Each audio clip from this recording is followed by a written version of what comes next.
The shocking move that has rocked the monarchy. Prince Harry's meltdown after Tom Bower exposed the catastrophic action taken by none other than his own brother, Prince William. In a moment that will go down in history, the heir to the throne made a brutal decision that would forever alter the balance within the royal family, freezing out his brother from any claim to Princess Diana's inheritance. This wasn't just a financial setback, it was a complete rejection of everything Harry thought he knew about loyalty, family, and legacy. In January of 2026, London was cold, not just because of the winter weather, but because the icy winds of betrayal were swirling around Harry as he touched down at Heathrow. This wasn't a homecoming. It wasn't the return of a prodigal son begging for forgiveness. No, Harry wasn't returning to family warmth, but to the bitter vaults of the royal estate. His flight from Montecito was not a hopeful journey, it was a desperate mission, a final attempt to salvage what was left of his financial life after the empire he built in America came crumbling down. For years, Harry and Meghan had painted the picture of a liberated life in sunny California. They were going to rewrite the rules, build their empire on their terms. Yet, behind the scenes, things were not as glossy as they seemed. The once promising Netflix deals were drying up, their charity work no longer sparking the admiration it once did. Their luxurious lifestyle, complete with a sprawling estate and round-the-clock security, was draining their finances at a rate that threatened to bankrupt them. The fairy tale was fading fast. It was at this critical moment, in the midst of financial chaos and mounting stress in his marriage, that Harry reached for a lifeline. It wasn't a movie deal or a celebrity endorsement, no, it was the inheritance from his father, King Charles III. This wasn't just any inheritance, it was the billion-dollar estate that could solve all his problems, a fortune that could offer him the security and independence he desperately needed. But Harry wasn't just going to ask for a handout, he came with a plan. Sources close to the palace confirmed that Harry's trip to London wasn't simply to seek reconciliation. No, this was an all-out financial assault. Harry was prepared to stake his claim to a portion of the royal estate, arguing that his departure from royal duties entitled him to a chunk of the kingdom's wealth. It wasn't about fairness, it was about survival. The audacity of Harry's demand shocked those around him. His request wasn't just an inheritance, he was attempting to seize a share of the kingdom's wealth, something that had never been done before. The crown's fortune, built over centuries to support the institution, couldn't simply be handed over to disgruntled heirs. Harry's request, in the eyes of constitutional experts, was nothing short of scandalous. It was as if a former prime minister demanded a piece of the nation's treasury after leaving office. But Harry wasn't backing down. Months of secret meetings with lawyers had led him to this point. He had a formal claim ready, arguing that the loss of his state-funded security and royal revenues had left him at a disadvantage. But palace insiders were quick to label this as nothing more than an act of irrational greed. Harry had misunderstood, or perhaps deliberately ignored, the clear line between personal wealth and the royal estate. The crown's assets were not personal inheritance, they were public trust, maintained for the stability of the monarchy, not for the benefit of individual family members.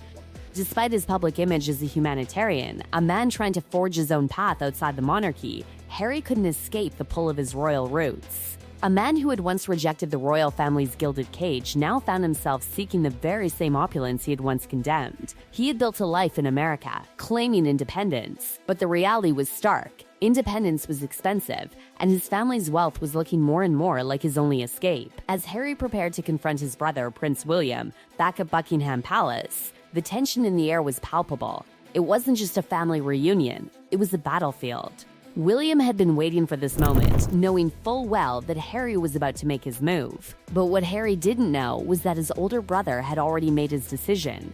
There would be no compromise. There would be no handout. The meeting between the two brothers wasn't held in the Grand State Chambers, but in a hidden annex, far away from the public eye. It was here that their long-standing grievances would come to a head. No cameras, no royal pleasantries, just the raw reality of two men with opposing visions for their future. When Harry walked into that room, he was not greeted by the familiar warmth of his brother's embrace. Instead, he was met by the cold, calculating eyes of the man who would one day inherit the throne. Harry, desperate and determined, calmly laid out his proposal. He was asking for a substantial sum from the king's estate in exchange for dropping his legal battles for security and making the occasional royal appearance. It seemed like a reasonable offer, a middle ground between his independence and his family obligations. But to William, it was a clear and unacceptable transaction, a bargaining chip that threatened the very integrity of the monarchy. William, who had spent years training for this moment, remained silent as Harry spoke. His mind was already made up. He wasn't going to entertain this. The monarchy wasn't for sale. William had inherited more than just the title of Prince of Wales. He had inherited the responsibility to preserve the legacy of the crown, and that meant ensuring that its integrity remained untarnished by personal demands or public scandals.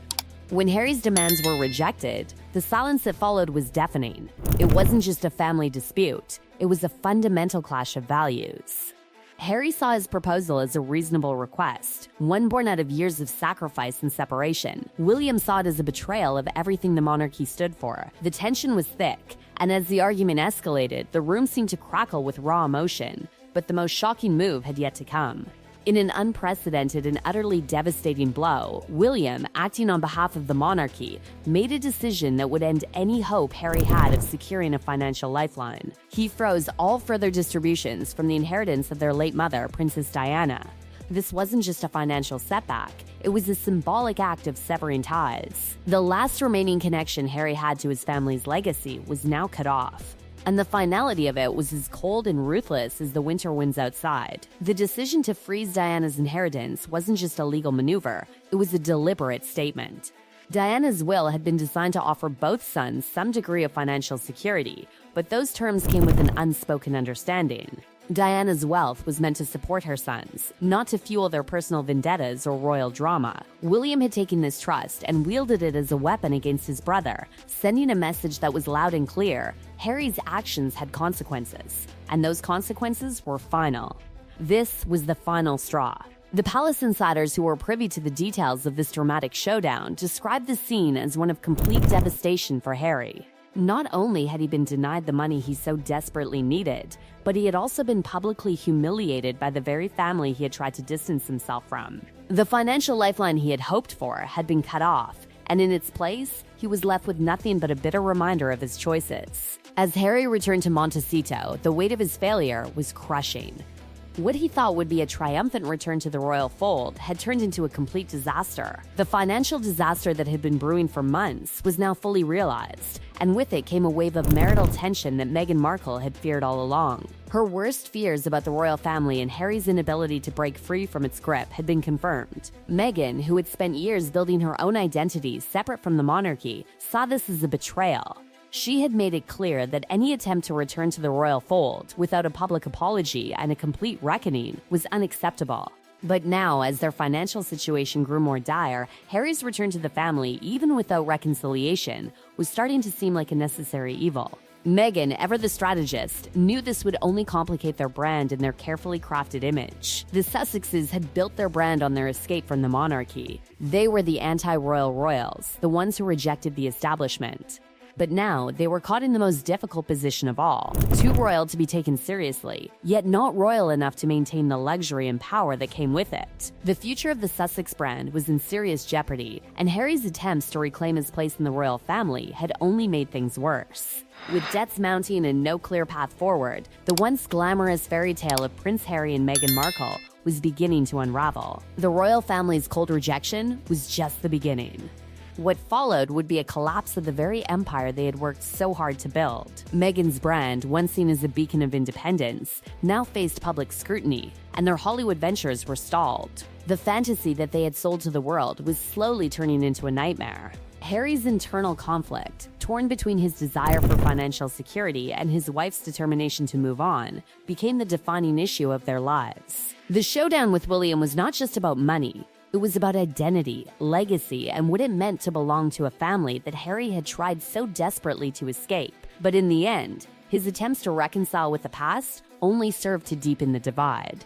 And so, as Harry returned to Montecito, defeated and broken, the future of the Sussexes seemed uncertain at best. Their brand, once so full of promise, was now hanging by a thread. The royal family had made it clear that there was no place for Harry, no place for the Sussexes, in the future of the monarchy. And in the coldest, most calculated move of all, they had closed the doors on their legacy forever.